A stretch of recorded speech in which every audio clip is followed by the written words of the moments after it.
अस्सलाम वालेकुम नाज़रीन, आप देख रहे हैं टेक्स और आप।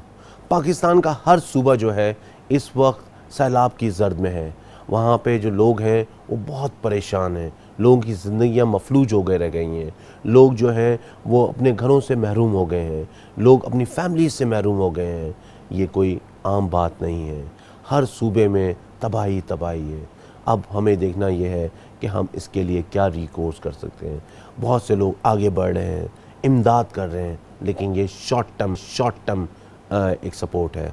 इसकी लॉन्ग टर्म सपोर्ट क्या होगी, परमानेंट रेजोल्यूशन क्या होगा, क्योंकि दुनिया भर में अब ये बात हो रही है कि पाकिस्तान में इस तरह के सैलाब आते रहेंगे, क्योंकि पाकिस्तान वो मुल्क है जहाँ पे ग्लेशियर्स बहुत हैं और ग्लेशियर्स मेल्ट हो रहे हैं क्लाइमेट चेंज की वजह से। सन 2000 से क्लाइमेट चेंज पे बात हो रही है। ममालिक ने बहुत ज़्यादा स्ट्रैटेजीज़ बनाई, प्लानिंग की, अपने लोगों को महफूज करने के लिए डिफरेंट किस्म के सेमिनार्स किए, डिस्कशंस किए, डायलॉग्स किए और एक्शन लिए, और एक्शन लेके अपने लोगों को महफूज किया। लेकिन हम जो है सबसे वनरेबल मुल्क होने के बावजूद भी हमने कुछ बुनियादी काम नहीं किया। हमने लोगों को उस चैनल से नहीं हटाया जहाँ पे हमें पता था कि अगर ग्लेशियर पिघलेगा तो जो दरिया सूख गए हैं वो समंदर का रूप धार लेंगे, और वहाँ पे कंस्ट्रक्शन होने लगी, वहाँ पे होटल बनने लगे, और वहाँ पे जो है जब पानी आया तो उसने तबाही फैला दी। अब जो पाकिस्तान की मईशत को हम देखते हैं तो पूरी मईशत जो है कर्ज़ों पे वो रखी गई हुई है। हम अपने खुद मुख्तारी को हमेशा कॉम्प्रोमाइज़ करते रहे, क्योंकि हम अपना ड्यू टैक्स नहीं देते, और इसी वजह से जो है हमें जो है ना हम लोगों को फैसिलिटेट कर पाते हैं, ना टैक्स के निज़ाम की समरात उनको मिल पाती हैं, और लोग भी टैक्स ना देने पे जो है खुश हैं। वो अपनी जायदादें बनाते हैं, बैंक अकाउंट बनाते हैं, और जो है टैक्स देने पे जो है वो हर तरह का कॉम्प्रोमाइज़ कर लेते हैं। हुकूमत वक्त जो है वो IMF के पास जाती हैं, वो दोस्त ममालिक के पास जाती हैं, कर्ज़ा लेती हैं। कर्ज़ा तो कर्ज़ा होता है, वो अपना टर्म गुजारती हैं और चली जाती हैं। जब वापस दोबारा आती हैं तो पिछली गवर्नमेंट को ब्लेम करती हैं। यही हमारे हुकूमतों ने, हुक्मरानों ने किया है 75 सालों में, और इसी तरह के मसाइल जो हैं हमें फ़ेस करने पड़े हैं, जिसकी वजह से पाकिस्तान इस वक्त बहुत ही तबाही की सूरत हाल पे है। अब ज़रूरत यह है कि जो हो, अब ज़रूरत यह है कि हमें जो है अपने एक्सचेकर को, पाकिस्तान के ख़जाने को भरना होगा, ताकि हम अपनी मजबूत बुनियादों पे, परमानेंट बुनियादों पे हम जो है लोगों को फैसिलिटेट कर सकें, काम कर सकें। क्लाइमेट चेंज हो, कोई भी आफात हो, उस पर हम लोगों को महफूज रख सकें। हमें यहाँ ब्रेक लेना है, ब्रेक से वापस आएंगे तो अपने मेहमानों से बात करेंगे। वापस आते हैं ब्रेक के बाद।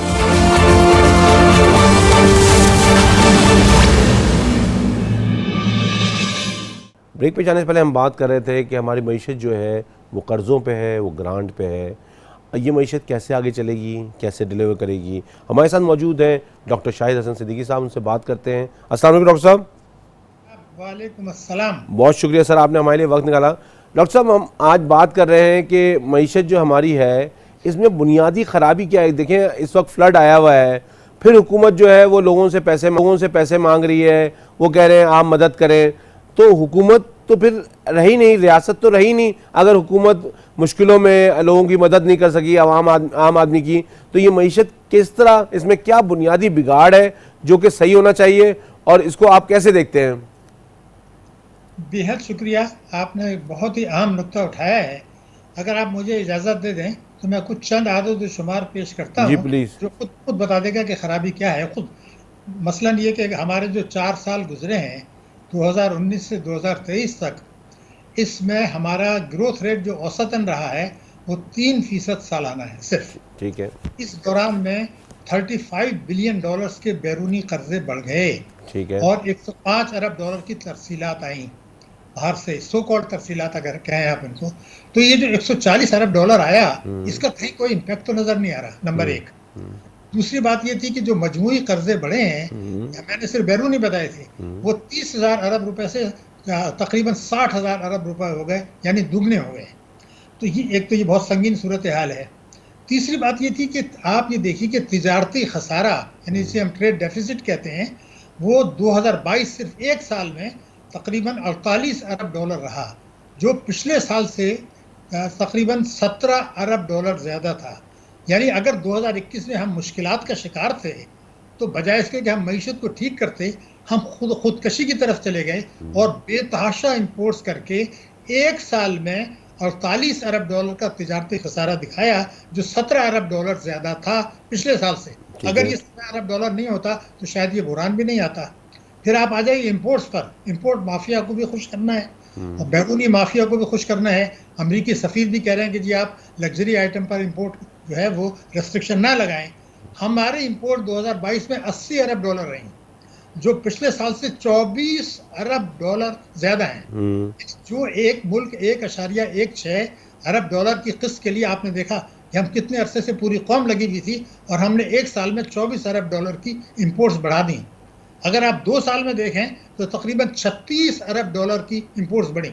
अगर ये अय्याशी नहीं करते तो फिर न बुरान होता, न शायद IMF के पास जाते, न हमें घुटनों के बल बांधना पड़ता, न हमारी 37% जो है वो 27% जो है अफराद। जो आप अय्याशी कह रहे हैं तो वो आप क्या चीज़ किया, मतलब क्या इन्होंने किया? अय्याशी की, गैर जरूरी इंपोर्ट्स की, बेतहाशा इंपोर्ट्स की, जिनकी जरूरत नहीं थी वो की। और खुद जैसे अभी अमेरिका के सफीर ने यहाँ कहा कि जनाब हमारे लोग नाराज हैं कि आपने लग्जरी आइटम्स पर रेस्ट्रिक्शन लगा दिए। अरे भाई, जब मेरे पास डॉलर नहीं है तो मैं क्या रेस्ट्रिक्शन, मैं तो बैन लगाऊंगा। पैसे होंगे तो इंपोर्ट करूंगा ना। गाड़ियां भी आ रही हैं, अय्याशियां भी आ रही हैं। आप तो जाते नहीं हैं, मगर कभी बड़े डिपार्टमेंटल स्टोर्स में जाइए, वहां पर एक से एक जो है वो लग्जरी आइटम, परफ्यूम्स और दूसरी चीजें रखी हुई हैं। तो ये देखिए ना कि क्या 2 साल में 36 अरब डॉलर का इजाफा आप कर रहे हैं इंपोर्ट्स में, जबकि आपके पास रिजर्व नहीं है। ये तो खुदकशी है। उसका नतीजा क्या हुआ, मैं आपकी खिदमत में अर्ज कर दूं कि अगर मई 21 में आप चले जाएं तो 152 रुपए का डॉलर था। हमने दानिस्ता, हमारी दोनों हुकूमतों ने और स्टेट बैंक ने मिलकर 152 रुपए से इसको हम 240 रुपए तक ले गए। अब देखिए, जो 80 अरब डॉलर की इंपोर्ट कर रहे हैं, अनवर साहब मेहरबानी करके गौर करें, 80 अरब डॉलर सालाना की इंपोर्ट पर अगर आप डॉलर को 152 रुपए से 240 पर ले जाएंगे, फिर उस पर कस्टम ड्यूटी भी लगेगी, फिर सेल्स टैक्स भी लगेगी, तो पेट्रोल के नर्ख कहाँ जाएंगे, बिजली के नर्ख कहाँ जाएंगे, इंपोर्टेड आइटम्स के नर्ख कहाँ जाएंगे, खाने पीने के अशिया के नर्ख कहाँ जाएंगे, ट्रांसपोर्ट के किराए कहाँ जाएंगे, हमारे एक्सपोर्ट का क्या होगा। ये तो खुदकशी है सीधी सीधी। इसमें मुझे तो कोई चीज़ नजर नहीं आ रही। नहीं सर, लेकिन अब आप ये बताएं ना कि देखिए 75 साल हो गए पाकिस्तान को, ये खुदकुशी हर हुकूमत करती है और उसके बाद दोबारा इलेक्शन में भी खड़ी होती है। तो ये खुदकुशी कब तक होती रहेगी? और ये अब आप मईशत को किस तरह, अगर हमको इसको रीडू करना है तो आप किस तरह कर सकते हैं और क्या लोगों को करना चाहिए? इसलिए कि ये हैव और हैव नॉट का गैप जो है, जैसे ट्रेड डेफिसिट बढ़ता जा रहा है, हैव और हैव नॉट का गैप तो बढ़ता ही जा रहा है। डिपार्टमेंटल स्टोर में वो चीज़ें आ रही हैं तो खरीदी भी जा रही हैं। नहीं, देखिए ना, जब करप्शन होगा और जब आप 32 अरब डॉलर की रेमिटेंसेस मंगाएंगे, नाम होगा कारकुनों का, जो कि कारकुनों की नहीं है। मैं बहुत बड़ा एक पहाड़ जैसी गलती की है जिसको कई दिहाइयों तक अब भुगतना पड़ेगा। अभी तक आप और हम जो बातें किया करते थे माजी में, वो ये थी कि हमारा इंपोर्ट और एक्सपोर्ट का फर्क कम होना चाहिए। अब मिस्टर साहब ने कहा आइडियल सिचुएशन ये है कि बरामदात में रेमिटेंसेस भी शामिल कर लें और उसके बाद फर्क को कम करें। अरे भाई, 32 अरब डॉलर की जो रेमिटेंसेस हैं वो वर्कर्स के नाम पर हैं, जिनमें वर्कर की शायद 30 अरब डॉलर ही होंगी। बाकी तो 125 अरब डॉलर जो हैं वो तो ऐसी हैं जो टैक्स फ्री पैसा आ रहा है, जो कि वापस चला जाता है, यहाँ रुकता नहीं है। इसीलिए जो आप कहते हैं जी 2.5 करोड़ टैक्स फाइलर लाएं, आप याद करते रहिए, आप करते रहिए कि हर किस्म की आमदनी पे टैक्स क्यों नहीं। अरे भाई, 4000 अरब रुपया सालाना अगर टैक्स की, इनकम टैक्स की बात में, टोटल टैक्स नहीं, कम आ रहा है इसकी वजह से और अशराफिया की वजह से, और उसकी वजह से 2000 अरब रुपया तालीम और सेहत की मद में सिर्फ तहरीक इंसाफ ने एक साल में कम किया। तो फिर मईशत तो कहीं भी नहीं जाएगी ना, फिर आपके सामने 3% पर होगा। नहीं, लेकिन हमारे पॉलिसी मेकर्स जो है वो कहते हैं कि इंपोर्ट बढ़ेगी तो उस पर टैक्स लगेगा तो रेवेन्यू कलेक्ट होगा। बेसिकली हमारा माइंडसेट जो है ना एक बिल्कुल डिफरेंट स्कीम को देखता है। हम उस तरफ जा ही नहीं रहे कि ये मईशत जो है वो आम आदमी को किसी तरह अपलिफ्ट कर सके। जो पॉवर्टी लाइन की हम बात करते हैं कि गुर्बत की लकीर से नीचे लोग रह रहे हैं, अभी फ्लड्स आए तो हज़ारों लोग जो है अपने घरों से बेघर हो गए, हज़ारों लोगों ने अपनी जानें गंवा दी। तो हम उनको अपलिफ्ट तो करना चाहते ही नहीं। हम उनको नहीं, देखिए ना, ये तो आपने एक और दूसरा संगीन मसला उठा दिया। बुनियादी बात जो मैंने आपसे खिदमत में अर्ज की कि जब 2005 का ज़लज़ला आया था, उसके बाद 2010 का सैलाब आया था, तो क्या हमने उससे कोई सबक सीखा था? आप देखिए कि 500 अरब रुपए की हम अगर बात करते हैं कि लोग खैरात सदकात ज़कात देते हैं, जी हाँ। 500 अरब रुपए साल, ठीक है, बहुत बड़ी बात है। लेकिन ये भी तो साथ में बताएं कि 4000 अरब रुपए सिर्फ इनकम टैक्स में चोरी हो रही है, वो तो उसका 12% है। तो ये जो हमारे लोग कुर्बानियां देते हैं, डॉक्टर्स कुर्बानियां देते हैं, लोग इस वक्त सैलाब ज़दगान के पास जा रहे हैं, खिदमत कर रहे हैं, बहुत बड़ा जज्बा है, ये कोई मामूली जज्बा नहीं है। लेकिन ये तो 10% लोगों तक आप पहुंचे हैं। 3 करोड़ 30 लाख अगर आदमी मुतासिर हुए हैं तो 10% लोगों तक पहुंचे हैं। ये जोश जज्बा रहेगा, अल्लाह ताला सबको अजर दे। मगर मेरा जो खौफ है और जो मुझे खदशा नजर आ रहा है कि जब रेस्क्यू और रिलीफ के बाद जब रिहेबिलिटेशन का मसला आएगा, हम सब लोग भूल जाएंगे, फिर वही बातें शुरू हो जाएंगी, उस सियासतदान ने ये कहा है, फलाना कहा है। ये तो मसला, हम रिहेबिलिटेशन पर तो जाते ही नहीं है। डॉक्टर साहब, लेकिन अल्लाह ताला तो सिला दे लोगों को, लेकिन वेलफेयर स्टेट कब बनेगी? ये मतलब अगर पाकिस्तान जो ख्वाब था कि वेलफेयर स्टेट बनेगी, तो वेलफेयर स्टेट तो ये कभी नहीं बन सकेगी जिस तरह हमने अपनी पूरी इकोनॉमी की और पूरी वो जो है उसकी बुनियाद रखी हुई है। मोहतरम, मैं ये समझता हूँ कि वेलफेयर स्टेट की बात ना करें, सिर्फ ये बात करें कि जालमाना स्टेट ना रहे। जो मगरिब के हैं या अफ्रीका के ममालिक हैं, वो भी इतना जुल्म अवाम के साथ नहीं कर रहे।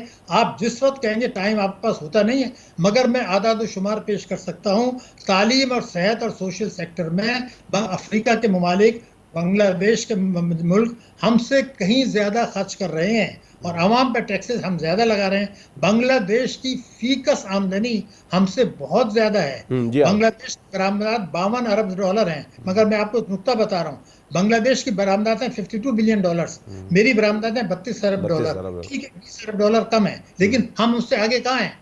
बांग्लादेश की रेमिटेंसेज 21 अरब है, हमारी 31 अरब है, ये 10 अरब डॉलर ज्यादा है। ये जो अय्याशी हो रही है कि 105 अरब डॉलर की आप रेमिटेंसेज बाहर से मंगाते हैं, जिससे टैक्सों का नुकसान होता है, जिसका 70% अब बाहर चला जाता है। क्या पाकिस्तानियों को ये सोचने की जरूरत नहीं है, अवाम की ये जिम्मेदारी नहीं है कि आप ये बताएं कि बांग्ला के जो है पेशावर में जो रेट है उसका डॉलर का, वो यहाँ के मुकाबले में ज्यादा क्यों है? देखिए, आज सरमाए का फरार आज भी हो रहा है, बड़े पैमाने पर हो रहा है। यहाँ से जो है एक ग्रे मार्केट वजूद में आ गई है पाकिस्तान। ये कब आई? जब स्टेट बैंक ने रेस्ट्रिक्शन लगाई कि डॉलर से पैसा बाहर नहीं जाए, तो एक ग्रे मार्केट बन गई है। वो यहाँ से पैसा जाता है पेशावर और कोयटा, वहाँ से चला जाता है बाहर, तो अफगानिस्तान से फिर इंडिया खरीद लेता है। इतनी डिमांड नहीं है फॉर गॉड्स से जो पैसा जा रहा है। क्या 240 कोई अब ये जो कह रहे थे एहसन इकबाल साहब की 200 पर आ जाएगा कर्जे मिलने के बाद, अब ये नहीं आएगा। ये बड़े पैमाने पर सट्टा हुआ है, इसकी कीमत कौम को भुगतनी पड़ेगी। हमें फिर IMF के पास जाना पड़ेगा। जून 2023 तक तो ये चले गए, तो हमें डूबने नहीं दे रहे हैं, लेकिन हमने खुदकशी करने में और IMF ने हमारी मईशत को तबाह करने में कोई कसर नहीं छोड़ी। और हमारी अशराफिया ने, हम बैरूनी अशराफिया के साथ मुकम्मल ताउन किया है, चाहे पिछली हुकूमत हो, मौजूदा हुकूमत हो या स्टेट बैंक ऑफ पाकिस्तान हो। मुझे याद है इमरान खान साहब ने ये फरमाया था रिकॉर्ड पर कि जो लोग मुल्क से दौलत लूट के बाहर ले जाते हैं वो गद्दार हैं, मुल्क के दुश्मन हैं। उन्होंने ये टैक्स एमनेस्टी दे दी और ये कहा कि पैसे को बाहर ही रखें, यहाँ मत लाएं। 184(3) के तहत उनको कहा कि पैसा बाहर रखते हैं, मुझे कोई एतराज़ नहीं है, हालांकि उनका अख्तियार नहीं था। तो ये जो अशराफिया का गठजोड़ हो चुका है इस्लामी जमहूरिया पाकिस्तान में, और अवाम इसमें अपना किरदार अदा नहीं कर रहे। आप शोर मचाते रहिए, 2.5 करोड़ क्यों नहीं है। सवाल ये पैदा होता है कि ये लोगों को भी तो सोचना है जिनकी जिंदगी अजीरन हो रही है, जो खुदकशियां कर रहे हैं, जो 3 करोड़ आदमी सैलाब में आ गए, जिनके बच्चे स्कूल छोड़ चुके हैं, जिनके बच्चे मजदूरी कर रहे हैं, ख्वांचे वाले, वो कुछ नहीं कर रहे हैं, वो तबाह हो रहे हैं। आप उनके लिए कुछ भी नहीं कर रहे हैं। वेलफेयर स्टेट तो आप छोड़िए, आपने 25 अलिफ जो था कि हर बच्चा स्कूल जाए, तो 2 करोड़ 30 बच्चे स्कूल नहीं जा रहे। हमारे जो है इलाज मालजे की सहूलियतें नहीं है। डॉक्टर साहब, क्या आप प्रोग्राम देना चाहते हैं? आप क्या समझते हैं क्या करना चाहिए इनको? देखिए, पहले तो वही है जो आप कहते हैं, मैं आपको बताऊं, अगर वो नहीं करते, ये मेरे ईमान का हिस्सा है, कुछ नहीं होगा। अब वफाक और सूबे हर किस्म की आमदनी पर टैक्स लगाएं, ये तहरीक इंसाफ के मंशूर का हिस्सा है, ये मुस्लिम लीग नून के मंशूर का हिस्सा है। इतने सख्त अल्फाज में इन दोनों ने कहा है कि इसके बगैर मईशत ठीक नहीं हो सकती, और वो करने के लिए तैयार नहीं है। सबसे बड़ी चीज़ तो ये है, मईशत को दस्तावेजी बनाएं, काले धन को सफ़ेद होने से रोकें। IMF के पास जाने के लिए आपको ज़रूरी हो कि न सिर्फ पार्लियामेंट बल्कि चारों सूबाई असम्बलियाँ जो है इजाज़त दें, और इनकम टैक्स 111(4) को आप मनसूख नहीं करते तो कई सौ अरब रुपए का आपको टैक्सों में नुकसान होता रहेगा। जाली रेमिटेंसेज आती रहेंगी, वो वापस जाती रहेंगी और आप इंपोर्ट्स करते रहेंगे, क्योंकि मिफ्ता साहब ने कह दिया है कि रेमिटेंसेज प्लस एक्सपोर्ट हमारे उसके बराबर होनी चाहिए। ये गलत है, एक्सपोर्ट इंपोर्ट बराबर होनी चाहिए। तो 31 अरब डॉलर की जो इंपोर्ट्स हैं 111.4 को मंसूब करें। ये बहुत ताकतवर मुल्क है, इसके पास बहुत वसाइल हैं, लोगों के पास सलाहियतें हैं, लेकिन मुल्की और बैरूनी अशराफिया इस जौहरी ताकत इस्लामी जमहूरिया को कमज़ोर रखना चाह रहा है, और हम लोग अमलन ताउन कर रहे हैं। बार बार हम IMF के पास जा रहे हैं, 22 दफ़े गए हैं, 23वीं दफ़े ये जा चुके हैं, और हर आदमी जाता है। मुझे खदशा ये है। अच्छा, ये 24वीं दफा भी जाएंगे सर? मैं आपको स्टैम्प पेपर पर लिख के दे सकता हूं कि अगली हुकूमत का मैं आपको ऐलान बताता हूं एक जुमले में। पिछली हुकूमतें मईशत को तबाह बर्बाद कर गई, इसको ठीक करने में 5 से 7 साल लगेंगे, अवाम को कुर्बानी देनी पड़ेगी। IMF के पास जाएंगे। IMF अब हमारे जो मुतालबात करता है वो ये कहता है मैं पाकिस्तान के वायदों पर एतबार नहीं करता, मैं पाकिस्तान के सदारती ऑर्डिनेंस पे एतबार नहीं करता। आप पहले ये अमल कर दें, पहले अवाम को कुचल दें, पहले पेट्रोल के नर्ख बढ़ा दें, पहले गैस के नर्ख बढ़ा दें, पहले तालीम का बजट कम कर दें, पहले तरक्याती बजट कम कर दें, शरह नमू को सुस्त कर दें। उसके बाद जो है वो जब हम देखेंगे आप ठीक हो गए तो फिर हम आपको एक एक किस्त देंगे और आपका जायजा लेते दे रहेंगे, और FATF को भी आप पीछे लगाएंगे। ये कोई मामूली खेल नहीं हो रहा है। लाजमन हम आइंदा भी जाएंगे।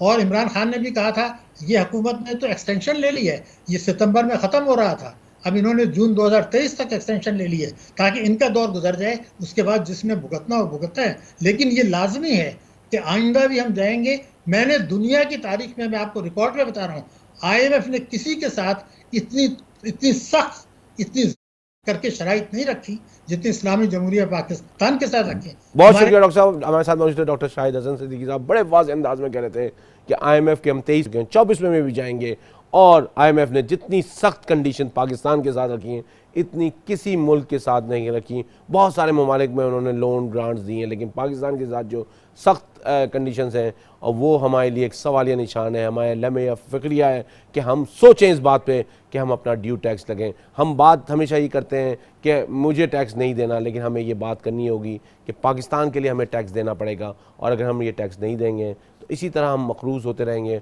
और हमारी आने वाली नस्लें मखरूज होती रहेंगी। हमें यहाँ ब्रेक लेना है, ब्रेक से वापस आएंगे तो अपने दूसरे मेहमान से बात करेंगे। वापस आते हैं ब्रेक के बाद।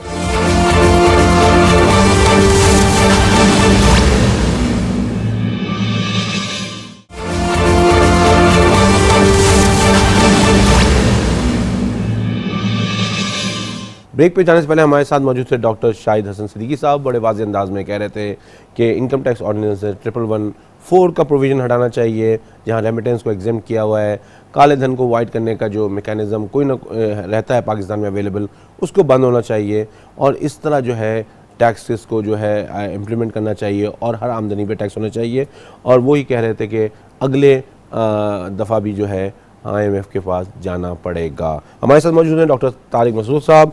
डॉक्टर साहब जो हैं फॉर्मर FBR के साथ मुंसलिक रहे हैं, मेंबर लीगल रहे हैं, और अब जो है डॉक्टर साहब जो है प्रैक्टिस कर रहे हैं एज अ लॉयर। डॉक्टर साहब अस्सलाम वालेकुम। वालेकुम सलाम। बहुत शुक्रिया सर, आपने हमारे लिए टाइम निकाला। डॉक्टर साहब, आपका जो एक दोनों तरफ का एक एक्सपीरियंस है, हम उसका फ़ायदा उठाना चाहते हैं कि किस तरह का आपकी जो बेसिकली आपको ये भी पता है कि पॉलिसीज़ में क्या क्या इबहम है, क्या बुनियादी ख़राबियाँ हैं, उनको कैसे ठीक हो जाए, और जो कलेक्शन की तरफ या ब्रॉडनिंग की तरफ जो मसाइल हैं उनको कैसे बेहतर किया जा सकता है। तो आप क्या समझते हैं पाकिस्तान के टैक्स निज़ाम को किस तरह बेहतर किया जा सकता है? देखें, अभी तक जो है जब हम सुन रहे हैं कि 3 मिलियन जो है टैक्स फाइलर्स हैं, तो इसको किस तरह बढ़ाया जा सकता है? क्या ऐसे पॉलिसीज़ लेके आई जा सकती हैं? क्या एग्जीक्यूशन में कमी है जिसको ओवरकम किया जा सकता है? देखें, पॉलिसी की तब्दीली हम बार बार करते रहते हैं, जो एक अच्छा कदम नहीं होता। हमारे पास बहुत सारे टूल्स हैं, लेकिन माजरत के साथ हम उनको इस्तेमाल नहीं करते। आज से बहुत सारे सालों पहले, बल्कि शायद इनकम टैक्स ऑर्डिनेंस 1979 से लेकर और आज तक विदहोल्डिंग टैक्स के स्टेटमेंट मौजूद हैं हमारे पास, और अब जब से इलेक्ट्रॉनिक फाइलिंग का दौर आया तो हमारे पास ऑनलाइन वो विदहोल्डिंग के स्टेटमेंट मौजूद हैं। लेकिन कभी भी उन विदहोल्डिंग के स्टेटमेंट को ना ही मीनिंगफुल तरीके से भरवाया गया, और ना ही उनका डेटा कभी मीनिंगफुल तरीके से इस्तेमाल किया गया। अगर आप उसमें कॉलम मौजूद है CNIC का और उसमें 00 लिख देते हैं तो वो उसको भी एक्सेप्ट कर लेता है, जिसकी वजह से वो डेटा एक जंक हो जाता है और इस्तेमाल के काबिल नहीं रहता। तो बेहतर ये है कि हम अपनी विदहोल्डिंग टैक्स की स्टेटमेंट को प्रॉपरली फिल कराएं और उसको यूज़ करें ब्रॉडनिंग ऑफ टैक्स बेस के लिए। दूसरी चीज़ हमारे पास ये है कि हमने कभी सीरियस एफर्ट की ही नहीं ब्रॉडनिंग ऑफ टैक्स बेस की, जो कि डायरेक्ट टैक्स की एप्लीकेशन के लिए है, और जितने भी मोड उसके लिए अडॉप्ट किए गए वो इनडायरेक्ट टैक्सेशन के थे। जैसे अभी आपने रिसेंटली देखा कि बिजली के बिलों में सेल्स टैक्स लगाया गया। इस तरह पहले भी कोशिशें की जाती रही हैं और जो ये ट्रेडर कम्युनिटी है उसने कभी इस बात को एक्सेप्ट नहीं किया।